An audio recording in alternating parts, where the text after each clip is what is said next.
Nakauli na silang panimalay ang ikaduhang COVID survivor sa dakbayan sa Lapu-lapu. Samtang ikaduhang recovering na usab ang ikatulong COVID positive patient sa dakbayan. Siluan meron din sa report.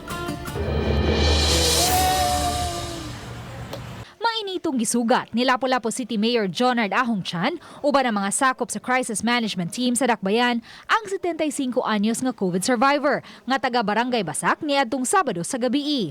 Sa gate sa subdivision diin magpuyo ang COVID survivor, nagatang ang crisis management team nga nagbitbit og placards, pagpakita og pagsuporta ug paghangop sa iyang pagkagawa sa tambalanan human sa duha ka semana. Ang pagsugat sa COVID survivor matod sa crisis management team usa ka matang sa psychological first aid, dili lang alang sa pasyente apan lakip na usab sa iyang pamilya ug mga silingan. Ayang wife nag-isolate gyapon na sila nasa ilang balay hasta yung anak lakip na gi quarantine sad ang iyang katong ilang helper apilsan.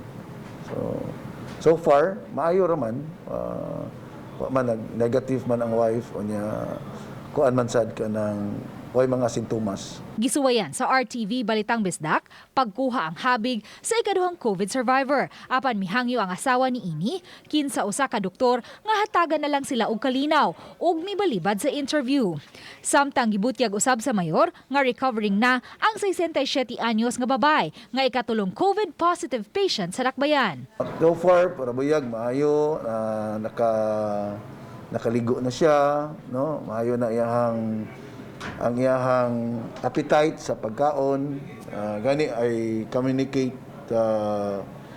ang iyang family, ang iyang husband, akong gikuan na nag-quarantinas man sa ilang balay. Kanang muna, no, we will provide them sa ilahang panghinanglanon. Napaubos na usab sa COVID test ang stay-out helper sa naasoy COVID patient apan gipaabot pa ang resulta niini. Uban ni Godfrey Rilien, Luan Merondina, Balitang Bisdak.